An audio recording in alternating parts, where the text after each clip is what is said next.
ሰው ሲበላ ምንድን የሚያደርገው? ሰውነት አይምሮ ጭምር ምግብ በመፍጨት እንደሚሳተፍ ታውቃላችሁ አይደል? ልብም ጭምር አይምሮም ጭምር ይሳተፋል። እና ጭንቅላት ይሄ አይምሮአችን አስተዳዳሪ ነው። እንደ አበምኔታችን ማለት ነው። ጭንቅላት ምንድን ነው? አስተዳዳሪ ነው። ማን ማንን የሚያስተዳድር? እጅን፣ እግርን፣ ኩላሊትን፣ ሳምባን፣ አጠቃላይ ሰውነትን ማን የሚያስተዳድር? ይሄን የሚያስተዳድር እና ሆድ የምን አካል ነው? አንድ ግዛቱ ነው። የማን? የጭንቅላት። እና ምግብ አጥብቆ ሲሰጠው ምግብ መፍጨት በግዛቱ ውስጥ በጣም ከፍተኛ ስራ ስለሆነ እዚያ ላይ ይጠመዳል። እዚያ ላይ ሲጠመድ ማሰብ አይችልም። ማሰብ አይችልም። ምክንያቱም ያንን ግዛቱን በማስከበር ተጠምዷል። ያን በማስፈጨት ባዕድ ነገር ስለተከመረበት እሱን ነገር ስፍራ እስከሚያይዝ ጓዙን ስፍራ እስኪያስይዘው የማሰብ አቅም ያጣል። እና ለዚህ ነው የማይጾም ሰው ሐሳቡ ቅርብ ነው። ምንም በቀድሞ እቅዱም ቅርብ ነው።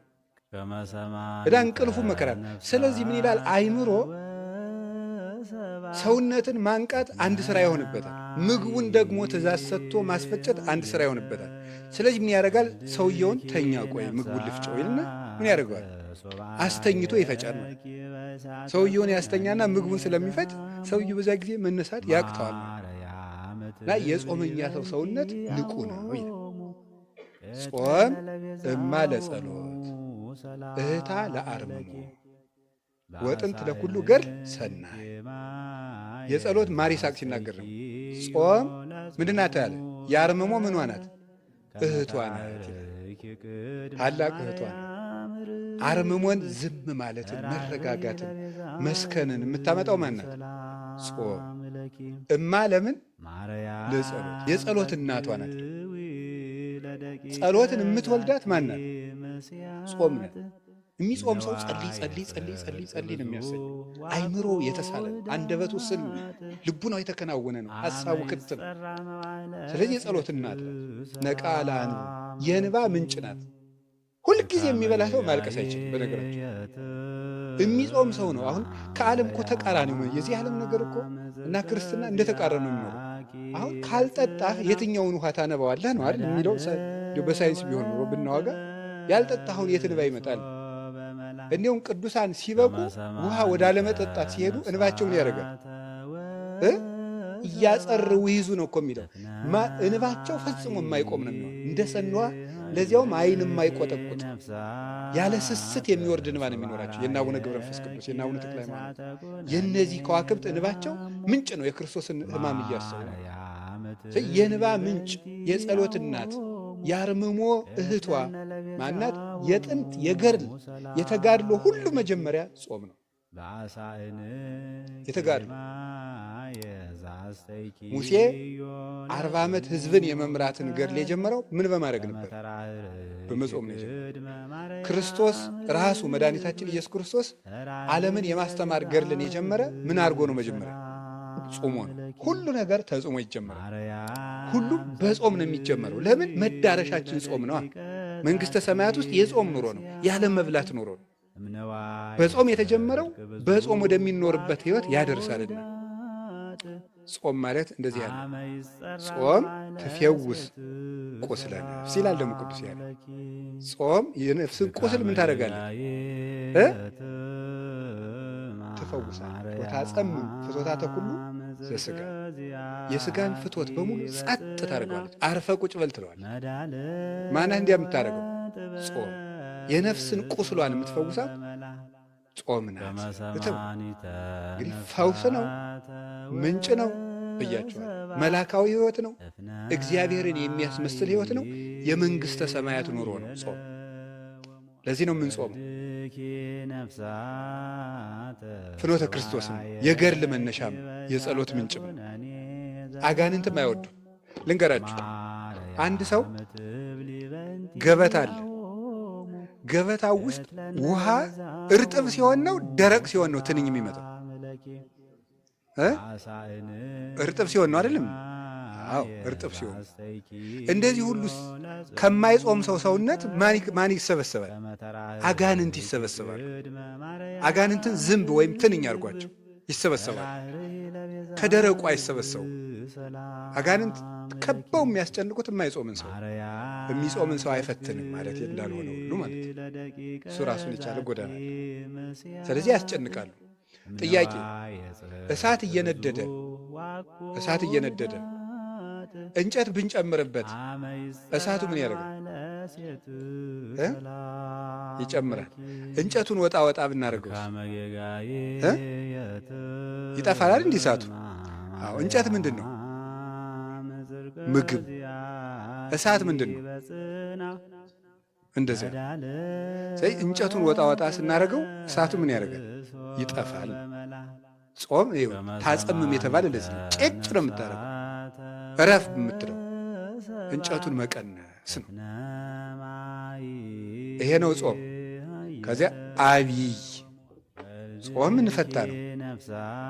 አብይ ጾም ደግሞ ታላቅ ጾም፣ ከጾም ደግሞ በላይ ታላቅ ጾም የተባለው ጾም ነው።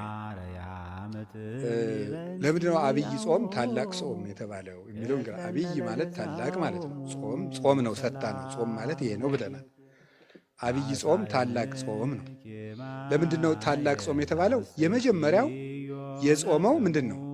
አብይ እግዚአብሔር ነው የጾመው። አብይ እግዚአብሔር መዝሙር 145 ቁጥር 5 ላይ መዝሙር 146 ቁጥር 5 ላይ አብይ እግዚአብሔር ወአብይ ኃይሉ ወአልቦ ሁልቁ ለጥበቢሁ ይላል። እግዚአብሔር ታላቅ ነው፣ ኃይሉም ታላቅ ነው፣ ለጥበቡም ቁጥር ስፍር የለውም ይላል። እግዚአብሔር ታላቅ ነው፣ ኃይሉም ታላቅ ነው፣ ለጥበቡም ቁጥር ስፍር የለውም። እግዚአብሔር ታላቅ ነው፣ አብ ነው። ኃይሉም ታላቅ ነው፣ ወልድ ነው። ለጥበቡም ቁጥር ስፍር የለውም፣ መንፈስ ቅዱስ ነው። ስለዚህ እግዚአብሔር ታላቅ፣ ኃይሉ ታላቅ ነው ሲባል ክርስቶስ የእግዚአብሔር ኃይል ይባላል። አንደኛ ቆሮንቶስ ምዕራፍ 1 ቁጥር 26 ላይ እንደነገረን እስመ ክርስቶስ ኃይል እግዚአብሔር ውእቱ፣ ክርስቶስ የእግዚአብሔር ኃይል ነው።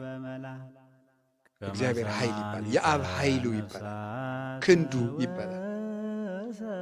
የሰው ኃይሉ በክንዱ እንዲገለጥ የአብ የመንፈስ ቅዱስ ኃይላቸው በወልድ ተገልጧልና ይላሉ ሊቃውንት።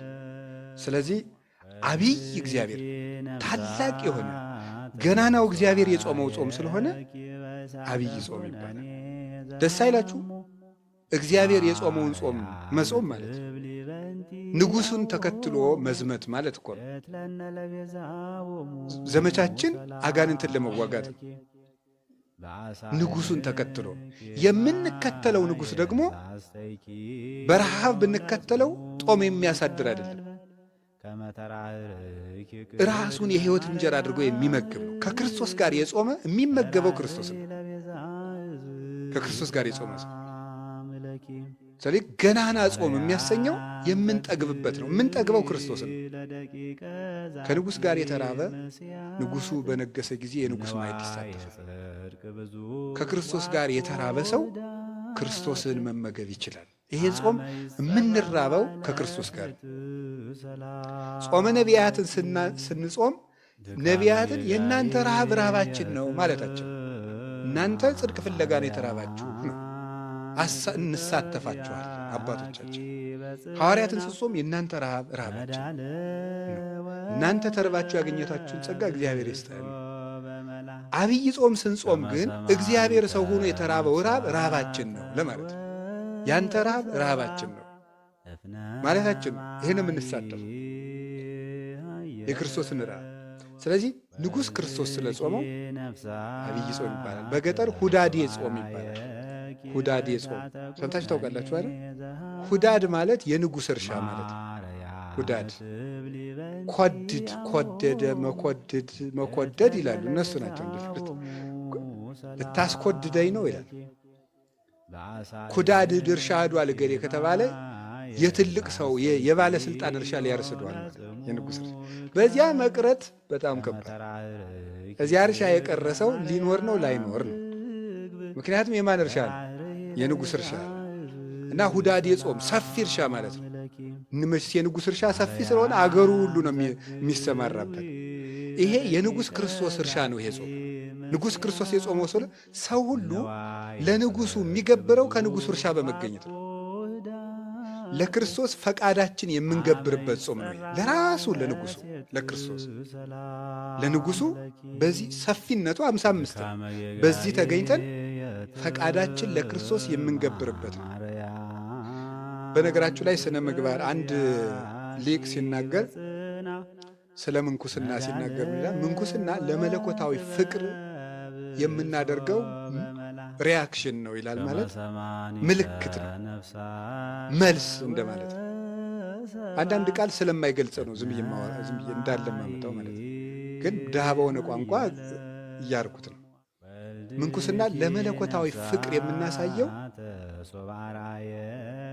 ግብረ መልስ ጥሩ አድርገህ ገልጸዋል።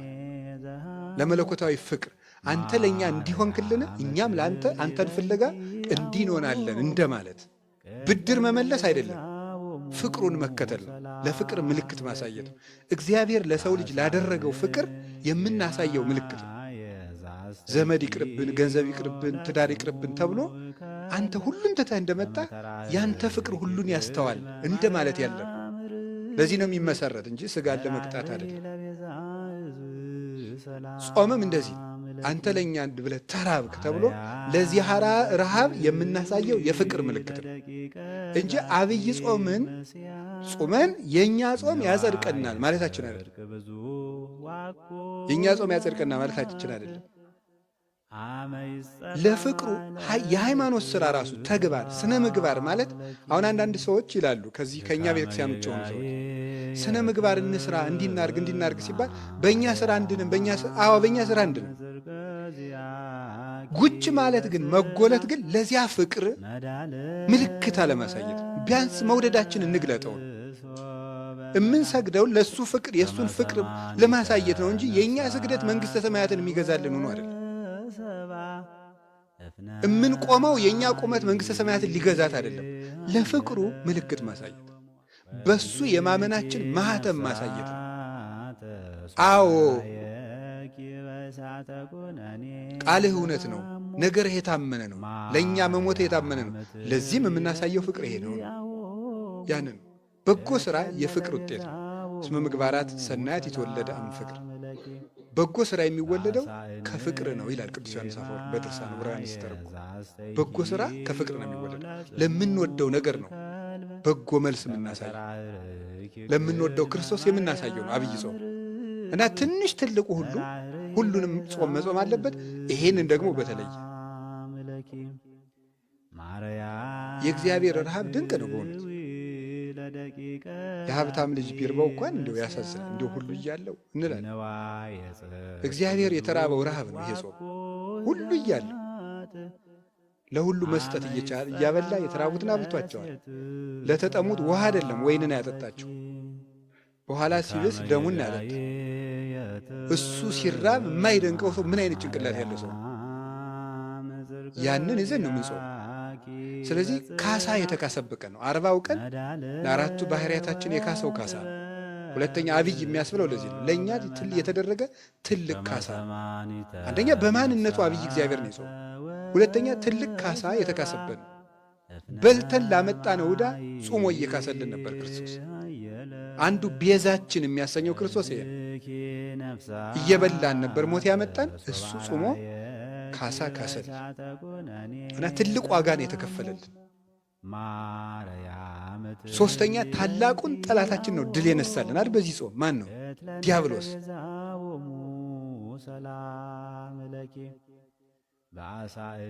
እምደ ጸላኢ ዘአልቦ ምሕረት ያለው ቅዱስ ኤፍሬም ምሕረት የሌለውን ጠላታችን ነው የቀጠቀጠልን። ትልቁን ጠላታችን በዚህ ጾም ቀጥቅጦታል። በትዕቢት ቢመጣ በትዕቢት ነበር ቀድሞ ከገነት የወጣ ነው። በትሕትና አድርጎ በስስታችን ነበር ሔዋንን ዋፍተዋ ለሔዋን ብይ የሚያደርግ ስስት ነበረ ገነቱ ነበር። እሱን አጠፋው። የሌላትን ገንዘብ መመኘት፣ የሌላትን አምላክነት መመኘት ፍቅረ ነዋ የነበረባት ሔዋን የሰጣትን ትታ ያልሰጣትን። ሦስቱም አዳምና ሔዋን ሞትን ያገቡባቸው መስመሮች ነበሩ። ጌታ በ40 ጾም የተፈተነ እነዚያን ነው ያጠፋልን። የኃጢአትን ስሩን ያደረቀበት ጾም ነው ይሄ ጾም። ስለዚህ አብይ ጾም ገናናው አምላክ ስለ ጾመው፣ ትልቅ ካሳ ስለ ካሰልን፣ ሶስተኛ ትልቁን ጠላታችን ድል ስለነሳልን አብይ ጾም ይባላል ባጭሩ። እሺ አብይ ጾም ከየት ይጀመራል ነው? አብይ ጾም ከየት ይጀመራል? እስኪ በሉ አብይ ጾም በሉ። እሺ ከየት ይጀመራል? መልሱ እስኪ ከዘወረደ በሉ እስኪ። አብይ ጾም ከዘወረደ ይጀመራል። አሁን የአብይ ጾም ምንድነው ርዕሳችን? ንገሩኝ እንጂ ጉዞ። የአብይ ጾም ጉዞ ከየት ነው የሚጀመረው ነው? የአብይ ጾም ጉዞ የሚጀመረው ዘወረደ ነው። ዘወረደ ማለት ነው እሱ ዘወረደም ላይሉ ነው። ከሰማይ የወረደውን ክርስቶስን ይዘን እንጀምር። የአብይ ጾም መጀመሪያ ክርስቶስ መውረዱን መከተል ነው። መጾም ማለት አምላክ ሥጋ መሆኑን መከተል ነው ጾም። ዘወረደ እንደኛ ቤተ ክርስቲያን የሚያስደንቅ ቤተ ክርስቲያን የለም። በእውነት ቤተ ክርስቲያን አንዲት ናት። ግን በመዋቅር ደረጃ በኢትዮጵያ ኦርቶዶክስ ተዋሕዶ ቤተ ክርስቲያን ያለው ስርዓት ድንቅ ነው። ይሄ የሆነው ደግሞ በታላቁ መብራታችን በቅዱስ ያሬድ ምክንያት ነው እና ዘወረደ ብሎ የሰራልን እሱ ነው።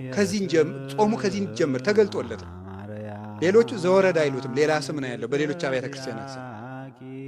የእነሱም ድንቅ ነው። እግዚአብሔር በየስልቱ ይመለካል። ሃይማኖት እስካለ ድረስ ነውር የለው። ዘወረደ ብለን የምንጀምረው እኛ ነን። ስለዚህ አብይ ጾም ከየት ነው የሚጀምረው ሲባል ከእግዚአብሔር ልጅ መውረድ ነው። አብይ ጾምን መጾም ማለት የእግዚአብሔር ልጅ እግዚአብሔር ወልድ ወደዚህ ዓለም የመጣውን መውረድ አድንቆ በዚያ ተመስጦ መኖር ነው። አሁን እየጾምን ይመስላችኋል? የመጀመሪያዎቹ ክርስቲያኖች ክርስቶስ ወደዚህ ዓለም የወረደበትን ምስጢር ለማድነቅ ብለው አብይ ጾም ሊገባ ሲል ዮርዳኖስን ተሻግረው በረሃ ሄደው 40ውን ቀን ሰንብተው የሆሳዕና ዕለት ነበር መልሰው የሚገናኙ። በሐዋርያት ዘመን የነበሩት ማለት ዳቧቸውን ቋጥረው ዮርዳኖስን ተሻግረው በረሃ ሄደው ሁሉም ለየብቻው ሆኖ የክርስቶስን ወደዚህ ዓለም መምጣት እያደነቀ ከርሞ የሆሳዕና ይገናኛሉ። ስለዚህ በክርስቶስ ሰው መሆን መደነቅ ነው። ዘወረደ ገባ ጾም ገባ ሲባል ዘወረደ ስንል እግዚአብሔር እኮ እኛን ለማዳን መጣ ብሎ በዚህ ተደንቆ ጾሙን መጀመር ነው። አላችሁ አይደለም? እግዚአብሔር ወደዚህ ዓለም መጣ የሚለውን እንዲደንቀን መሆን ነው። ደንቆን ከጾም ነው ጥሩ ነው። እንዲደንቀን አንድ ሁለት ነገሮች እንደው ሊቃውንቱ ከተናገሩት ልንገራችሁ። እግዚአብሔር አብ ወደ እግዚአብሔር ወልድ ወደዚህ ዓለም መምጣቱን ይዘን መደነቅ እና እዚያ ጋር የምናደርገዋል። አሁን በዘወረደ ሳምንት ማድረግ ያለብን ነገሮች አሉ። በዘወረደ ሳምንት የመጀመሪያው ማመን ማድነቅ ነው። የምናደንቀው ሰው ሁኖ ወደዚህ ዓለም የመጣበትን ምስጢር ነው። ቅዱስ ዳዊት ምን ብሎ ነበር የተናገረው? አጽነነ ሰማያተ ወረደ ብሎ ነው የተናገረው። የሚያስደንቅ ነገር ነው። ለምንድን ነው ሰማይን ዝቅ ዝቅ አድርጎ መጣ የሚለው? እስኪ በሉ ሰማይን ዝቅ ዝቅ አድርጎ መጣ። አንድ የበረሃ መነኩሴ የተናገረውን እንገራቸው። ለሰው ልጅ ደግሞ ትሕትና ምንድን ነው አለ። እኔ በጣም ነው የሚደንቀኝ የዚህ መነኩሴ ንግግር ስሰማ። ለሰው ልጅ ትሕትና አይገባውም። ለሰው ልጅ የሚገባ አቅሙን ማወቅ ነው። ምክንያቱም አፈር ትሕትና የለውምና ይላል። ምክንያቱም አፈር መጀመሪያ ምን ያደርገ ነው? የወደቀ ነው። አፈር ወዴት ዝቅ ይላል? ትቢያ አይደለ? አንተ የተፈጠርከው ከምንድን ነው? ከአፈር ነው። አንተ ትሁት ልትባል አይገባም። አንተ አቅምህን ነው ማወቅ ያለብህ። ትሁት ሊባል የሚገባው ማን ነው? ክርስቶስ ካለ ማንነቱ ወደማይመጥነው የመጣ እሱ ነው። እኛ ሁሉ ነገር ዝቅ ብንል ይመጥነናል፣ መጠናችን ነው። ብንሰደብ መጠናችን ነው። ብንታማ መጠናችን ነው። መሬት ላይ ብንቀመጥ መጠናችን ነው።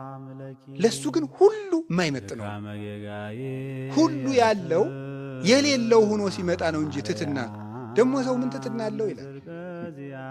አፈር ትሕትና አለው እንዴ? ሰው እኮ በነገራችን ላይ አይ ነፍሱ ወደ ክርስቶስ እየቀረበች ስትሄድ የራሱ ባደድ ከራሱ እንትን ነው የሚወጣ። እዚህ ቅርፍት ታውቃላችሁ? የእንቁላል ቅርፍት። ከዚያ ቅርፍት መውጣት ነው የሚጀምረው። ነፍሱ ትበራለች። አሁን እኛ እኮ ትንንሽ ነገር በተነካን ቁጥር የምንበሳቸው የት ውስጥ ነው ያለ ነው? አሁን እዚያው ቅርፊት ውስጥ ስለሆን መንደፋደፍ ነው እዚያው ውስጥ። እንዲሁ መንፈስ ቅዱስ መቼ እንደሚፈለፍለን እግዚአብሔር ይርዳን። በእውነት በዚህ ቅርፍታችን መቼ እንደሚያወጣን እግዚአብሔር ምን ይደፋድ። ሰው ነፍሱ ወደ ክርስቶስ እየተጠጋች ሲሄድ ከራሱ ማዕቀፍ ከራሱ አጥር ያወጣና ክርስቶስን እያየ መደነቅ ነው። የራሱን ነገር እየረሳ ነው። የኋላውን እየረሳ ወደፊት ምን እላለሁ ነው ያለ ቅዱስ ጳውሎስ። እረሳለሁ፣ የኋላውን እረሳዋለሁ፣ ወደፊት ነው የሚሄደው። ራሱን የሰራውን የራሱን ታሪክ እየዘነጋ አይኑ ክርስቶስ ላይ ነው የሚታረው። ዘወረደ የሚባለው እግዚአብሔር ሰማይን ዝቅ ዝቅ አድርጎት መጣ ነው። በጣም ነው የሚገርመኝ። ዝም ብላችሁ አስቡ።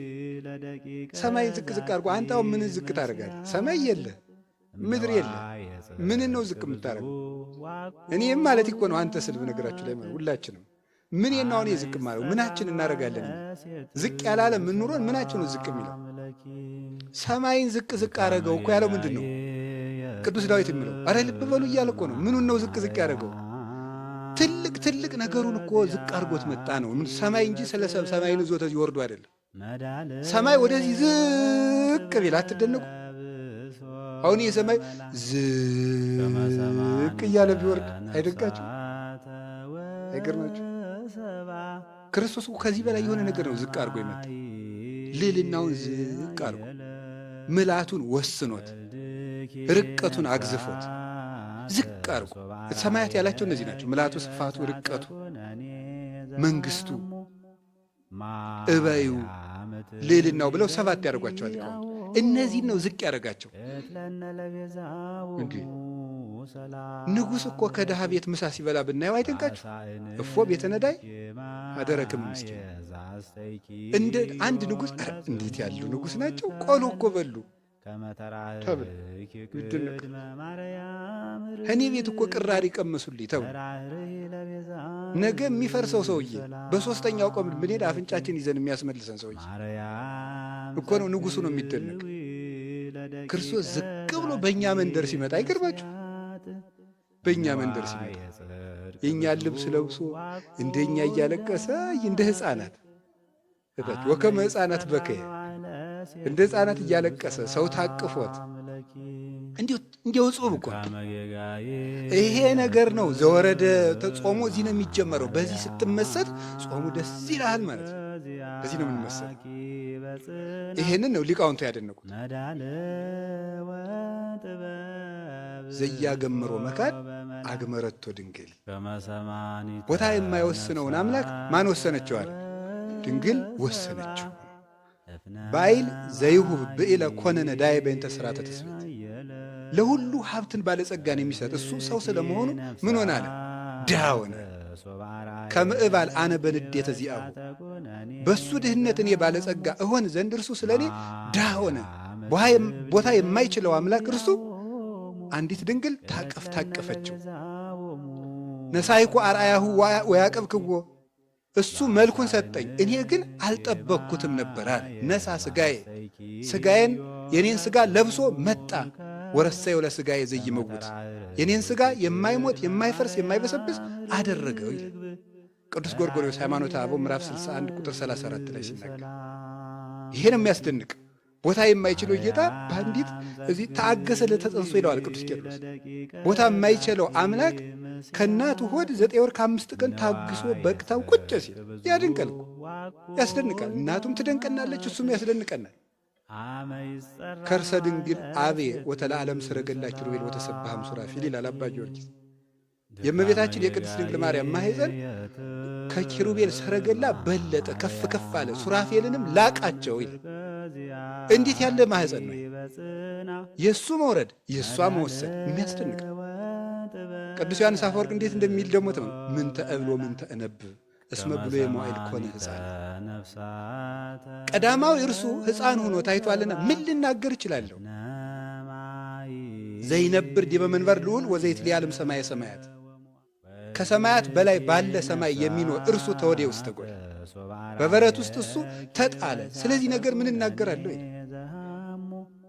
ዘይትገሰጽ የማይያዝ እሱ፣ ዘይንበለ ሥጋ ሥጋ የሌለው እሱ ተገሰ በእደ ምድራውያን፣ በምድራውያን እጅ ተዳሰሰ። እርሱ ለዘይመትር ማይሰራ ኃጢአት ጠብለልዎ በአጽርቅት ታድገ ለከ ኃጢአትከ ታድገ ለኪ ኃጢአትኪ እያለ የኃጢአትን ማሰሪያ የሚቆርጠውን በጨርቅ ተጠቀለሉት። ከማያልብሶ ለዘማሰነ ክብሩ ሀበ ክብር ክብሩ የጠፋ አዳምን ክብሩን ያለብሰው ዘንድ ወለዘ ጠፋ ስባቲሁ ያልብሶ ስባተ ጌትነቱ የተወሰደበትን አዳምን ጌትነትን ይሰጠው ዘንድ እርሱ ሰው ሆነ። ወለትይር ተቃል ይክሰቶ በየራ መድኃኒት አዳም ከእኛ እንዳንዱ ሆነ ብሎ በምጸት ቃል የተናገረውን መሬት አንተ ወትገብ ውስተ መሬት ያለውን ያንን ሥጋ በባሕርይ አምላክነት ይገልጠው ዘንድ እርሱ ሰው ሆኖ መጥቷልና እንዲው ምን እላለሁ እንዲው ምን እናገራለሁ ይላል። ነሳ ሥጋዬ ወወሀበኒ መንፈሶ የእሱን ሥጋ ለእኔ ወሰደ፣ የእሱን መንፈስ ደግሞ ለእኔ ሰጠኝ። ወወሀብኩ ሥጋዬ የኔን ሥጋ ለተዋህዶ ሰጠሁት፣ ወነሳይክዎ መልሼ ቆረብኩት። ይሄንን አድርገልኝ ወዘገብኩ ረብሐ ሕይወት ብዙ ብዕል ክብርን ጸጋን የዘላለም ሕይወትን አገኘሁ ብሎ ይነገራል። ይሄን ነው ማድረግ። ቅዱስ ኤፍሬም ደግሞ እንዲህ ይናገራል። ሃይማኖተ አበው ቅዱስ ዮሐንስ አፈወርቅ ሃይማኖተ አበው ምዕራፍ 67 ቁጥር 17 ላይ ነው የተናገረው። ቅዱስ ኤፍሬም እንዲህ ይላል፣ ኦ ለዝንቱ መንክር ዘይትሊያል እንኩሉ ህሊና ከህሊና ሁሉ ለራቀ ለዚህ ነገር አንክሮ ይገባል። ብእሲት ምድራዊት ወለደቶ ለእግዚአብሔር ቃል ዘኮነ ሰባ ምድራዊት ሴት እመቤታችን ሰው የሆነ ቃልን እርሷ ወለደችው። ድንግል ወለደቶ ለገባሪሃ ድንግል ማርያም ፈጣሪዋን ወለደችው። ወላሊሁ ፈጠረ ወላዲቶ እርሱም እናቱን በጥንተ ተፈጥሮ በሐዲስ ተፈጥሮ አከናውኖ ፈጠራት። ነሳ ሥጋ እምኒሃ ከእሷ ሥጋ ለበሰ። ወፈጠረነ ዳግመ አፍቅሮ ኪያነ እኛን ወዶ በጥንተ ተፈጥሮ በሐዲስ ተፈጥሮ እንደገና ፈጠረን። እንዲህ ላደረገ አይደንቃችሁም? ምድራዊት ሴት አምላክን ታቅፈው ስታዩ እስቲ እግዚአብሔር ያሳያችሁ። አንበሳን በግ ታቅፋ በመንደራችሁ ብትመጣ አይደንቃችሁ? ይደንቃል እኮ። አሁን እኮ ታሪኩን ለምደነው ነው የማይደንቀን። አሁን ትልቁን አንበሳ በግ ታቅፋ እንዲሁ በዚህ ብታል ወይ ግሩም አትሉ? ሞ አንበሳ ዘምነጎደ ይሁዳ ከነገደ ይሁዳ የተወለደው ያ በላም የተመሰለውን ሰይጣን የሚሰብረውን አንበሳ ታቀፈችው። ጥቀ እጹብ ውቃፌ አንበሳ ባብራ ከበግት ጸዓዳ እሳት ወበረድ ሀብሩ ባህድ ውላው ይላል አባ ጊዮርጊስ። ኧረ ጎበዝ ልብ በሉ ይላል። አንበሳውን እኮ በግ ታቀፈችው። በረዶና እሳት አንድ ላይ አደሩ። አይደንቃችሁም እንዴ ይላል። ይሄ ነው የተደረገው። ቅዱስ ያዕቆብ ዘስሩግ እንዲህ ይላል ሃይማኖተ አበው ምዕራፍ 88 ቁጥር 8 ላይ ሲናገር ማለት ነው። አንከሩ ሐራ ልዑላን እለያስተርእዩ በአካል የማይታዩ በግዘፍ የማይዳሰሱ መላእክት ጌታን ተወልዶ በግዘ ሕፃናት ሲያለቅስ በሰው አካል ሲመላለስ ባዩ ጊዜ ፈጽሞ ደነቃቸው። ርዕዱ ለአይካኒሁ በመካን ልዑል ሶበርኢወን ዘይትለአክል አርዳኢሁ በልዑል መካኑ አንድም በልዑል ባህሪው የሚያገለግሉት መላእክት ደቀ መዛሙርቱን ሲያገለግል ባዩት ጊዜ ደነገጡ ይላል። እግር ሲያጥብ ባዩት ጊዜ ደንገጹ ብርሃናት ሶበርኢዎ ለእሳት ግሩም እሳት የሚሆን እርሱን በትሕትና ሆኖ ጨርቅ ታጥቆ አገልድሞ ውሃ በንብቲር አድርጎ እግር ሊያጥብ ባዩት ጊዜ እነዚህ ደነገጡ። አንከሩ ወተደሙ ላይካነ አቡሁ እምነ ወልድ ለዘመጻ ከመይኩን ገብረ ያገለግል ዘንድ ባሪያ ሊሆን ሊገዛ ሊወጣ ሊወርድ የመጣ ወልድን ባዩት ጊዜ የአባቱ አገልጋዮች መላእክት አደነቁ ይላል። ደነገጡ፣ በመደመም ተያዙ፣ አዘኑ። ወይ ጉድ ይላል። ይህን ያደረጉ ክርስቶስ ወደዚህ ዓለም መጣ ሲባል የምታዩት ነገር አለ። ምንድን ነው የምታዩት? አንደኛ ኃጢአታችን ምን ያህል ከባድ እንደነበር ተመልከቱ። እግዚአብሔርን ከሰማይ ያስወረደ ኃጢአት ነበር የሰራነው። አንድ መልአክ የማይመልሰው ኃጢአት ነበር የሰራነው። ምን አንድ መልአክ መላእክት ሁሉ ተደምረው ሊመልሱት የማይቻል ኃጢአት ነው የሰራነው። እግዚአብሔርን የሚያስወርድ ኃጢአት ሰርተን ነበር። የዕዳችን መጠን ተመልከቱ። ሁለተኛ እንደዚህ ያለነውን ደግሞ ምን ያህል እንደሚወደን ለማሳየት ነው። ርዩ መጠን አፍቀረን እንዘ ጸሩነ ይእነ ለእግዚአብሔር ተሳሃለነ በሞተ ወልድ። እግዚአብሔር ምን ያህል እንደወደደን ተመልከቱ አለ ቅዱስ ጳውሎስ። ጠላቶቹ ነበርን እኮ ግን ወደደን።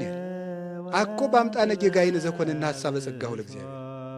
የእግዚአብሔር የምሕረቱ የቸርነቱ ብዛት መጠን እንደ በደላችን መጠን አይደለም የሆነብን። ስንጠላው ወደደን፣ በልጁ ሞትም ታረቀን። ይውላችሁ ኢየሱስ ክርስቶስ ወደዚህ ዓለም በመምጣቱ የነገረን ይሄንን ነበር። ከካህሊነቱ ይልቅ ፍቅሩ ነበር የቀደመበት። እንደ ግድ የለሽ ንጉሥ እና ምን ላርጋቸው ይሄን አድርጌላቸው ነበር እማይል ወይም ደግሞ እንደ ደግ ንጉሥም አይደለም ክርስቶስ። ደግ ንጉሥ የተጎዳውን አገር ወይም የተጎዳውን ሰው ልኮ ከተራበ እንኩ ቀል እርዳታ ስጧቸው፣ ከተራቆቱ እንኳ አልብሷቸው፣ ቤታቸውን ጎርፍ ከወሰዱ እንኳን መስሪያ ስጧቸው ይላል። ወራሪ ከመጣባቸው ሰራዊት ይልክላቸዋል። ክርስቶስ ግን አንዱን መልአክ ቢልከው ይችላል። ሂድና ፍታው ቢለው ይፈታዋል። ሲኦልን ሂድና በርብርሃና ቢለው ሚካኤልን ቢልከው ይችላል። ገብርኤልን ቢልከው ይችላል። ሰራዊተ መላእክትን ቢልካቸው ይችላል። እሱ ብቻ አይደለም፣ ማንንም ሳይልቅ ያለበት ቦታ ሆኖ ተናግሮ አይደለም ቢያስብ ራሱ ከሲኦል መውጣት እንችላለን። ይውጥ ብሎ ዝም ብሎ ቢያስብ ያን ግን አላደረገው። ከካህሊነቱ ይልቅ ምኑን ማሳየት ነው የፈለገው? ፍቅሩን ማሳየት ነበር። እንደዚህ እንኳን አርጋችሁኝ እወዳችኋለሁ ማለቱ ነበር። እስኪ በሉ እንደዚህ እንኳን አርጋችሁ ይበሉ። ምን እላችኋለሁ ለማለት ነው የመጣው። እወዳችኋለሁ ፍቅሩን ሊያሳየን ነው የመጣው። በመንግስቱ ላይ ተነስተንበት እኮ ሰርቀነው እኮ አይደለም፣ ሰርቀን አይደለም እኮ ዋሽተን እኮ አይደለም። የሰራነው በደል እኮ በምኑ ላይ ነው የተነሳ ነው እንዴ? እናንተ አምላክ ትሆናላችሁ መባል ማንን ገልብጠው ነው አምላክ የሚሆነው? ወጉ ቁቀል የዋን ምኞት ወጉ ቀላል መስሏቸው። አምላክ ከሆነች ወይ እግዚአብሔር እኩል ናት ወይ ደግሞ እሱን ታጠፋለች ማለት ነው። በእሱ ሐሳብ በዲያብሎስ እና በእሱ ይሄን እንዲወደን ለማጠየቅ ነው የመጣው። አንድ የሚያሳየን ይሄ ነው፣ የኃጢአታችን መጠን ምን ያህል ከፍ ያለ እንደሆነ። ሁለት እሱ ምን ያህል እንደወደደ። ሶስተኛ የሚያሳየው ሰው ምን ያህል ክቡር እንደሆነ፣ ሰው ምን ያህል ክቡር እንደሆነ ያሳያል። ምን ትዑቱ ሰብ ከመ ትስክሮ ወምን ትዑቱ ጓለ እመሕያው ከመ ተሐውጾ። ሰውን ሰው ሆነ ሥጋ ለብሰህ በምሕረት ትጎበኘው ዘንድ ሰው ምንድን ነው? እንዲሁ ሰው ምንድን ነው? አንተ ሰው እንድትሆንለት ሰው ምንድን ነው? ቸርነትህ ነው እንጂ ማለት ነው። ቅዱስ ዳዊት ይሄን ነበር ያለ መዝሙር 8 ላይ። ሰው ምንድን ነው? አንተን ሰው ያደርግሃል? እንደው ቸርነት ነው እንጂ ሰው እንድትሆንለት እንደው ሰው ምንድን ነው? ሰው ክቡር።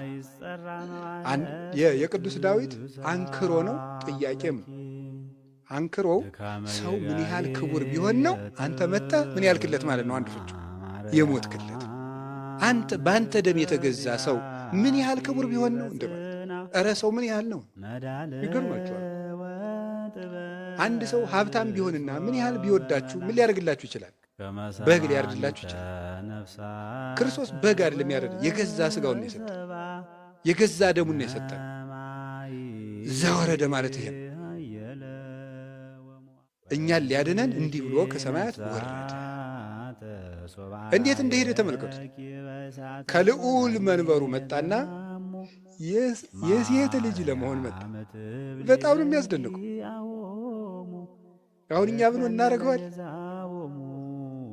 የሴት ልጅ ሊሆን ነው የመጣ።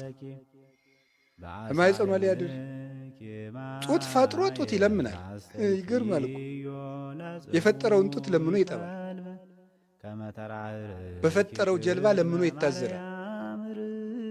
የፈጠረውን ውሃ ለምኖ ይጠጣል። ይህን የሚያደርግ እሱ ብቻ ነው።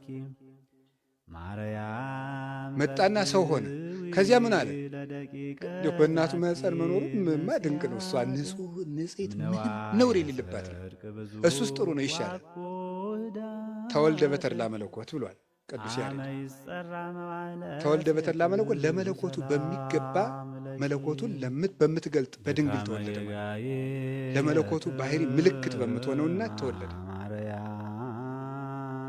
ግን የሚደንቀው ከዚያ ደግሞ ወደ ከእናቱ ማህፀን ንጹሕ ከሆነችው ነበልባላዊት ሰረገላ ከሷ ወዴት ሄደ? ወደ ፍግ የት ነው ያ በረት ማለት ይገርማል። ይሄዳል። ከዚያ ወዴት ነው ሄዱ? ወዴት ነው ሄዱ? ጭራሽ ሰው መሆኑ ሲደንቀን ደግሞ የሰው እግር ሊያጥብ ሄደ። ይሄ እኮ ነው የሚገርም። እንዲህ ይገርማል። እግር ሊያጥብ ደግሞ እንዲሁ ታጥቆ አሁን እንዲህ አይደንቃችሁ? ምን ይደንቀናል? ምንም አይደንቀን ነው። እግር አጠበ። አንድ ጠቅላይ ሚኒስትር እግር እያጠበ በቴሌቪዥን ብናይ ኑሮ እንል ነበር። ምን እንደው ጭራሽ እግር አጥቦ ነው እንዴ?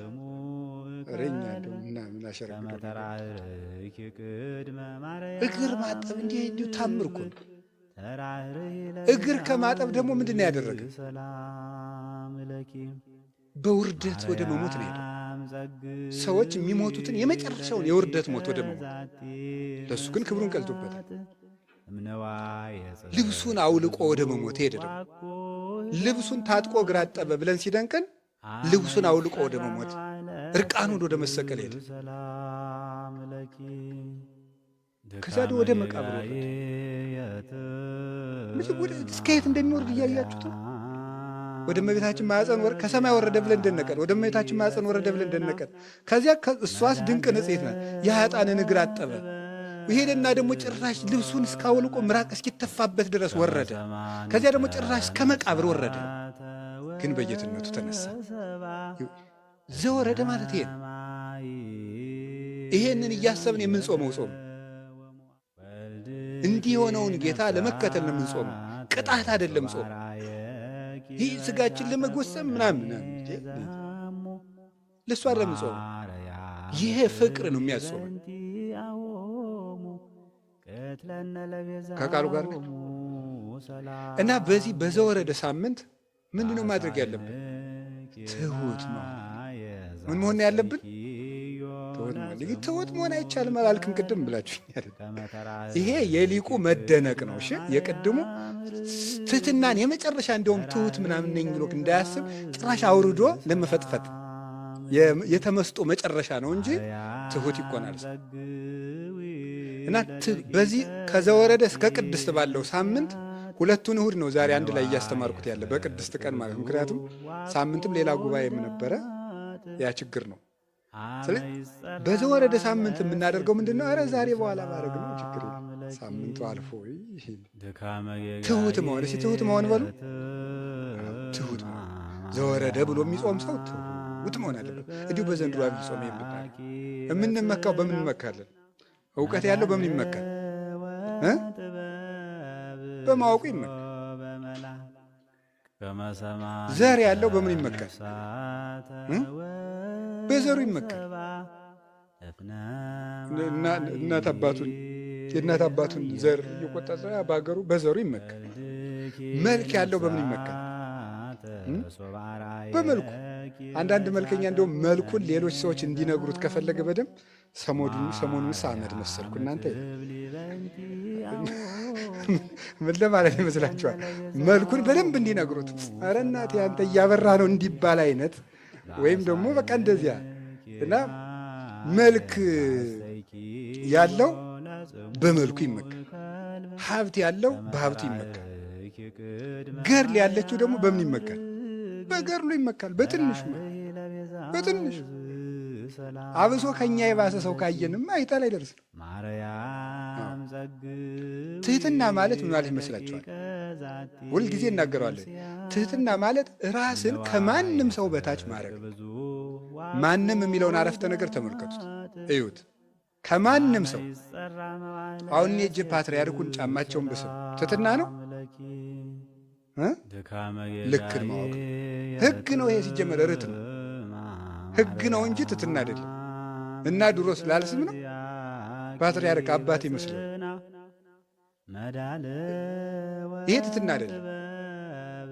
ኤጲስቆጶስ ለጳጳስ፣ ጳጳስ ለፓትርያርክ፣ ደቀ መዝሙር ለመምህሩ፣ ልጅ ለአባቱ የሚያደርገው ትሕትና ይባላል። ትሕትና የሚባለው ከእኛ ለሚያንስ ሰው የምናደርገው እኛ የያዝነውን ነገር ያልያዘ ሰው ስናይ አንተ እየጾምክ ለሚበላ ሰው ትሑት ትሆናለህ ወይ ነው። እያወቅክ የማያውቅ ሰው ሲናገር ትሰማዋለህ። እሱ ነው እያወቅክ የማያውቅ ሰው ትሕትና የሚባለው እሱ። ለትልቅ ሰው እየታዘዝክ ለትንሽ ሰው እምቢ አትልም ወይ? እሱ ነው። እኔ ሳዛችሁና መቼስ በዚህ ወንበሩ ስላለው ነው። የሆነ ደግሞ ጥንበቃን በእናንተ እይታ ተራ ሰው የሆነ ሰው ብታዙት ቢያዛችሁ እኩል ትሰማላችሁ? ሌላው ቀርቶ ስብከት፣ አሁን እኔ ስሰብክና እዚህ ደግሞ አንድ ሰው ተነስቶ ቢሰብክ እኩል ትሰማላችሁ? እኔ ትልቅ ነው አይደለም ጨዋታ። እኔ እንደዚህ አይነት ነገር አልልም። እግዚአብሔር ያውቅ እያልኩ ያለሁት እኛ በህሊናችን ምን ስለው ሰው አለ። መቼስ ከዚህ ስለተቀመጥኩ መምህር ልትሉ ትችላለን። ከዚህ ያነሰ ሰው የምትሉት በእናንተ ግምት የምትሉት ሰው አሁን ቆሞ ዛሬ የሚያስተምረን ቢባል ዝም ብሎ አንድ የሆነ ሰው ማለት ምን ትላላችሁ ነው? ይህ እኮ ነው ችግራችን ማለት። ቀድመን ሰው እንደማይረባ እንወስንበታለን። ልቡን ማን እንዳሳየን አላውቅም። ይገርማል እኮ እገሌ እስከዚህ ነው ብለን ልኩን አውጥተን ሰፍረን 80 ኪሎ 100 ኪሎ ብለን ራሳችንን እንደምረን ጨምቀንሰን ጽፈን እንጨርሳለን። ከዚያ በኋላ አንሰማ።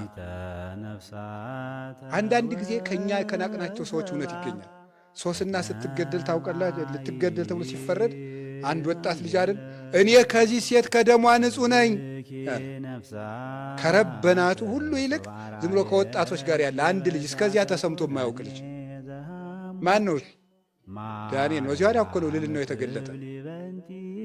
እስከዚያ ድረስ የለም። ሁሉ ሰው በሀገር ያለው ሕዝብ ሁሉ ሶስና ትገደል ትገደል ትገደል ትገደል ብሎ ወስኗል። ያ ሰው ምና እኔ ከደሟ ንጹሕ ነኝ ምንድን ነው ያሉት? እስኪ በል እንስማ። እስመ እግዚአብሔር አልሐቀከ በማእከሌ፣ እግዚአብሔር ከእኛ በላይ አድርጎሃል፣ እስቲ ተናገር አሉት። ቆይ እኔ ልፈትናቸው። እነዚያ ሰዎች ፍት ገለጠ ማለት እውነት ከማን እንዳለች ከትልቅ ሰው ይሁን ከትንሽ ሰው፣ ከለበሰ ይሁን ከተራቆተ፣ ከተሾመ ይሁን ከተሻረ፣ እውነት ከሁሉም ሰው ትመጣለች። ጆሮን ለማንም መክፈት፣ ዓይንን ለሁሉም ሰው ለአንዱ ከፍ ለአንዱ ዝቅ አለማድረግ፣ ራስን ከሰው ጋር አለማነጻጸር፣ ለገሌ እንዲህ ተደርጎ ለእኔ ሳይደረግልኝ አለማለት፣ አዎ ለገሌ ይገባል እኔ ይገባኝ ማለት፣ ነቀፋን በምስጋና መቀበል፣ ትልቅ ቦታ ሳይሰጠኝ አለማለት ትሕትና ነው። እስቲ ለክርስቶስ የቀረበ ወንበር አምጡ አለ ንገሩ እንጂ አለ ወይ? እስቲ ክርስቶስ የተወለደበትን የወርቅ አዳራሽ አምጡት አለ በሉ ንገር እንጂ ይል። እኛ እንኳን በአቅማችን እኮ ስሞት በዚህ ገንዙኝ እንላለን። እሱ ለአሟሟቱ እንኳን ክብር ሰጥተውታል? አልሰጡትም። በዝቅተኛ ኑሮም ልንኖር እንችላለን። መከራን በምስጋና መቀበል። ውሃ ለምኖ ሐሞት ነው የተሰጠው አይደል? አንዳንድ ጊዜ በጎ እየሆንኩ ለምንድን ነው መራራ ነገር የሚገጥመኝ ልንል እንችላለን። ክርስቶስ ውሃ ለመነ። የሰጡት ምንድን ነው? ሐሞት ነው። ከዚህ ዓለም ውሃ ስትለምኑ ሐሞት ሊቀርብላችሁ ይችላል። የዓለም እንደዚህ የሰጠነውን አይሰጠንም፣ የጠየቅነውን አያመጣም። ግፍ ነው የሚሰጠን ዓለም። ይሄ ነው ዘወረደ። ዘወረደ ማለት ይገባኛል ብሎ በምስጋና እኔ በልጥ ነው ዓለምን የፈተው ዘወረደ። እስኪ ዘወረደ በሉ። የዐቢይ ጾም ጉዞ በምን ይጀመራል? በምን? በትሕትናት ወርዶ ነው የሚጀምረው። ወርዶ ነው የሚጀምረው። በትሕትና ይጀምራል። የልዕልና መጀመሪያው ትሕትና። ለዚህ ነው አባቶቻችን ምን ይባላሉ? ምን ይላሉ?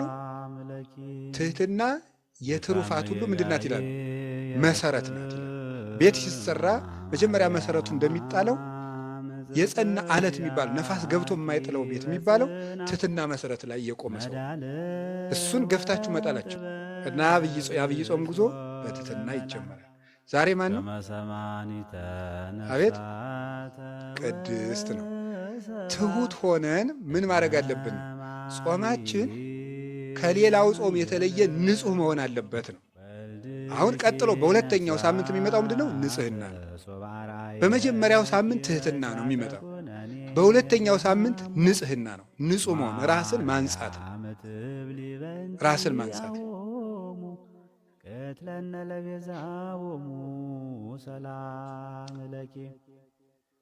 ራሳችን እንዴት እንደምናነጻቸው ራሱ ነግሮናል።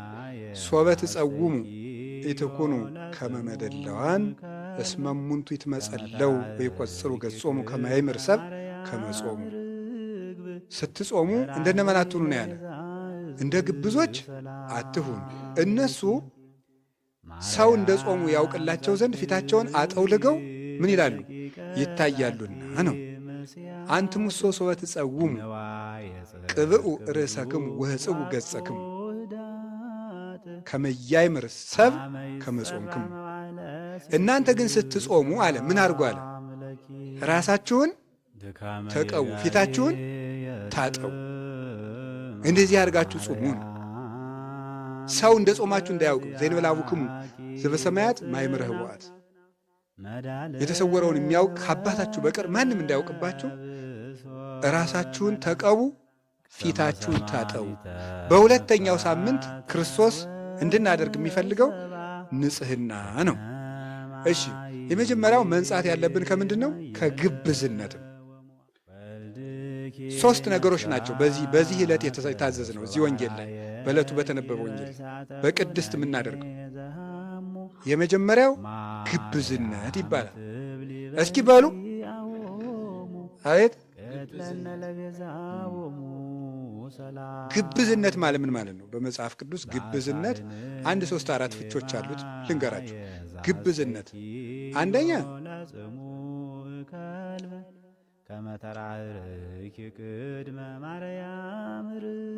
የሚናገሩትና የሚሰሩት መለያየት። ግብዝነት አይ መከራዬ ልናገረው የጨነቀኝ እኮ እኔም እንደዚያ ስለማልገኝ። እሺ የሚናገሩትና የሚሰሩት ምንድን ማለት ነው? መለያየት ግብዝነት ይባላል። ለሰው ሲቆርሱ